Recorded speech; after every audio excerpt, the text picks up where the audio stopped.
Teacher Yang. I'm a grade 6 mathematics teacher. At your service! Let me be your guide in accomplishing the learner's activity sheets in Mathematics 6 for quarter 3. Please get your last for week number 7. On this video, we will focus on MELP number 15. Our topic is visualizing and describing surface area and naming the unit of measure used. With the learning competency, visualizes and describes surface area and names the unit of measure used for measuring the surface area of solid or space figures. Are you ready for today's journey? Let's start with a trivia. Do you know that solid figures are made up of surfaces? These surfaces can be easily visualized using the net. A net shows how a solid figure looks like when laid flat. Once laid flat, the surface area can be clearly pictured out. Surface area refers to the sum of all of the faces that enclose the solid. The faces include the top and bottom or called bases, and the remaining surfaces called lateral surfaces. Study closely example number 1. Observe the cylinder below. The upper and lower circular faces are referred to as bases. The curved surface is referred to as a lateral surface. Here is example number 2. The figure at the left in the illustration above is a square-based pyramid. The bottom square face is the base. The 4 triangular faces are the lateral surfaces. This time, let's analyze example number 3. The figure at the left is a triangular prism. Since prisms are named after their bases, it is obvious that the upper and lower bases are the triangles. The 3 parallelograms are the lateral surfaces. Before we move on to our topic, kindly answer this drill. Directions: check the figures illustrating the nets of the given solid figures. I will be giving you 10 seconds to answer. The timer starts now.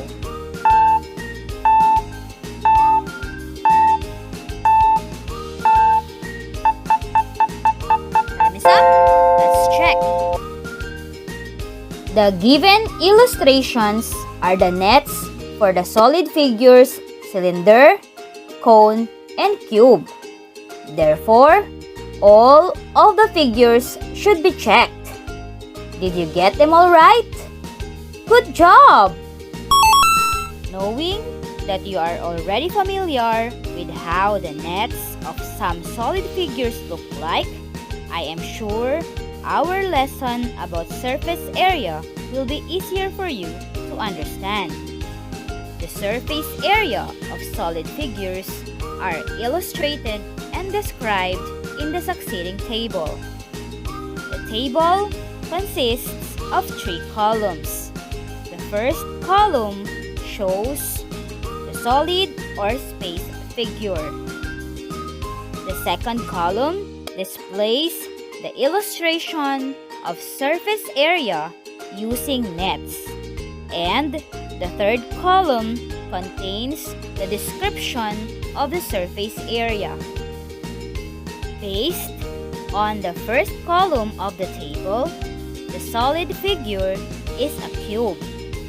On the second column, you can see that its net is made up of 6 square faces.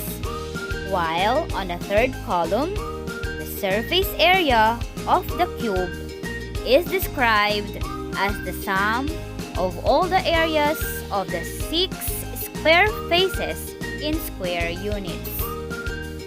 Here is another part of the table. As you can see, the figure is called a rectangular prism. On the second column is the illustration of its surface area using nets, wherein it is made up of 6 rectangular faces.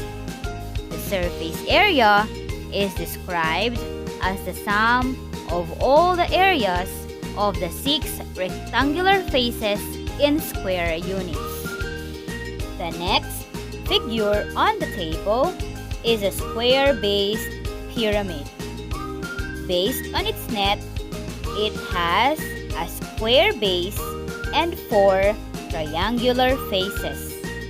The surface area is described as the sum of the area of the square base and the areas of the 4 triangular faces in square units. Another solid or space figure is the cylinder. A cylinder's net illustrates that it has 2 circular bases and a curved lateral surface. The surface area is described as the sum of the areas of the 2 circular bases and the area of the curved surface in square units. One of the most commonly known solid figure is the cone. The net shows that it has 1 circular base and a curved lateral surface. The surface area is described as the sum of the area of the circular base and the area of the curved surface in square units. The last solid figure is a sphere. The net shows that it occupies curved surfaces. The surface area is described as the sum of the area of the circular base and the area of the curved surface in square units. In terms of units, surface area is written in square units. The following are the commonly used units of measure for measuring the surface area of solid or space figures.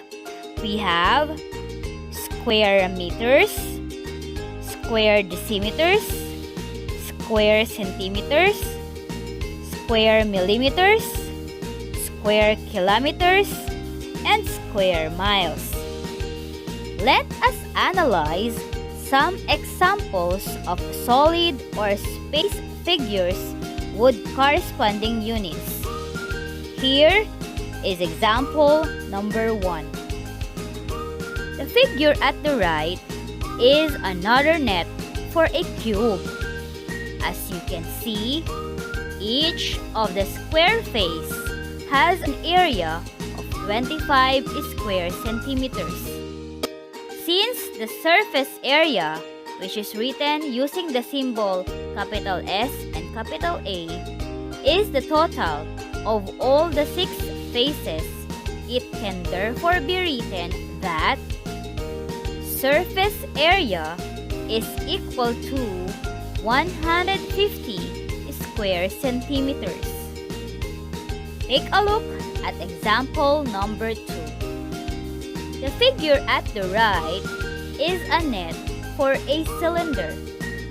Based on the figure, the area of each circular base is 3.14 square meters. The area of the curved lateral surface is 25.12 square meters. Adding all the areas, it can therefore be stated that the surface area of the cylinder is equal to 31.40 square meters. Now, here is example number 3. The figure at the right is a sphere. Based on the figure, the area of the circle is 314 square decimeters. The surface area of this solid figure can be derived by adding it 4 times. Therefore, surface area of the given sphere is 1,256 square decimeters. Do you understand the lesson? Let's apply what you learned by answering Activity A. Directions: study and visualize each figure in column A. Match it in the net in column B to illustrate its surface area. Write the letter of the correct answer on the space provided before the number. Here are the given 5 items. I will answer the first item. In number 1, the figure is a cube. As discussed, a cube consists of 6 square faces as its net.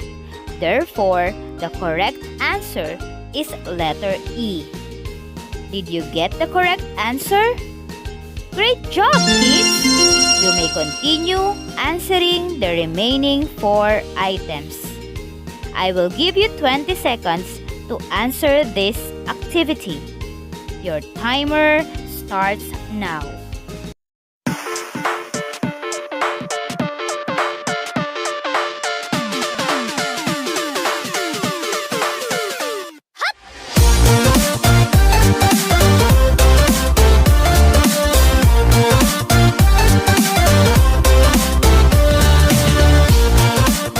Time is up. Let's check. In number 2, is your answer B? You did it right. In number 3, the answer is C. Did you get the correct answer? Good job. Is letter D your answer in number 4? That's correct. Number 5, the answer is A. Did you write the same answer? Great job! You were able to finish the first activity. We can now move on to activity B. Directions: match each solid figure net in column A to the description of its surface area in column B. Write the letter of the correct answer on the space provided before the number. Again, I will answer the first item to serve as your guide. If you will look closely, the figure on number 1 represents the net for a cylinder, wherein the surface area is described as the sum of the areas of the 2 circular bases and the area of the curved lateral surface in square units. So, the answer is letter D. Did you guess the correct answer? Good job! Now, it's your turn to answer. I will be allotting 20 seconds for you to answer the 4 other items. Your timer starts now.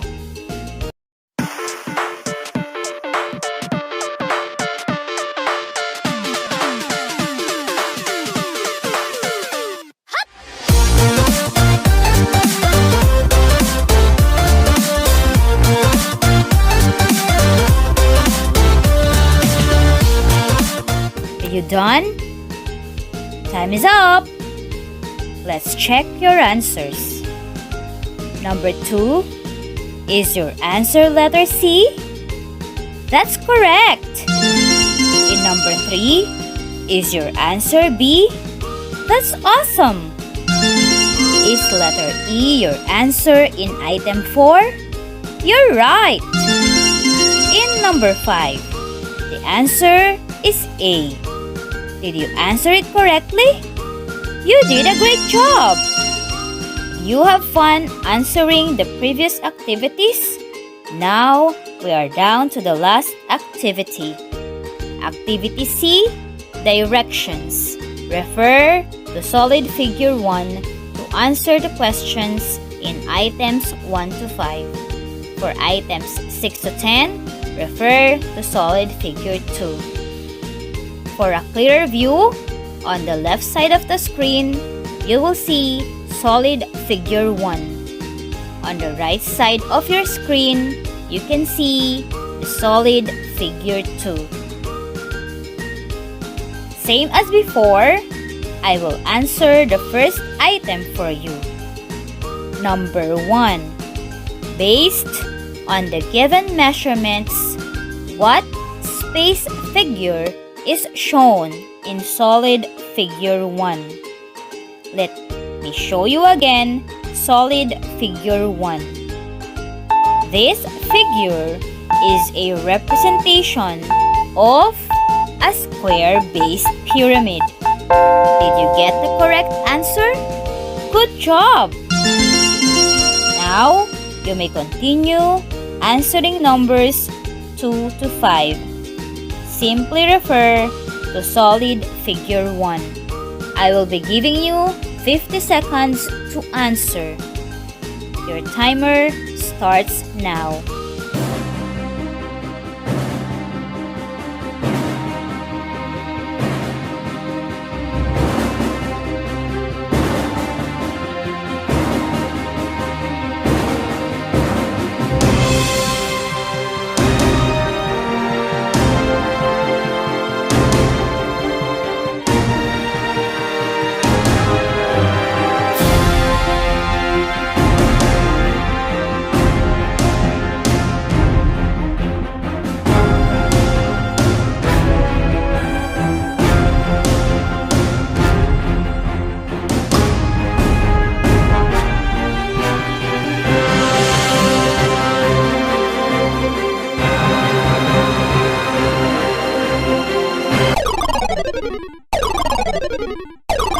Now here are the questions for items 6 to 10.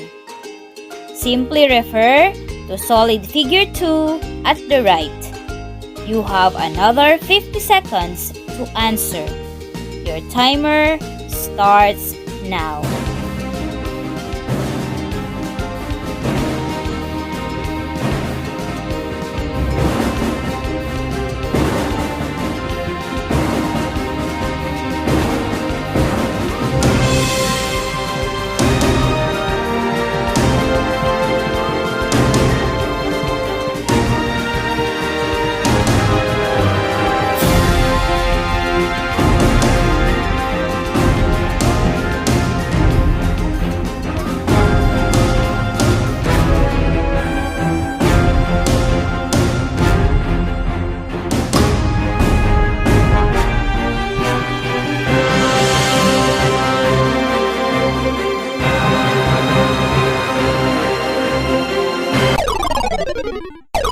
Are you finished? Time is up! Please refer to the answer guide and check your answers with all honesty. Number 1, the answer is already given, so you start at number 2. The correct answer is 4. In number 3, the answer is square. In number 4, the answer is square meter. In number 5, the answer is 85 square meters. In number 6, the answer is cube. Number 7, the answer is yes. In number 8, the answer is square decimeter. In number 9, you may have 2 options for your answer. You have add the 6 areas or multiply the area to 6. And the last item 10, the answer is 600 square decimeter. Did you get the correct answers? Great job! Congratulations, kids! You were able to perform all the activities intended for MELC number 15. With that, I am proud to say that you are now ready for the next topic. I hope you enjoyed learning with me. Again, this is Teacher Yang. Please Join me again next week for another lesson. See you!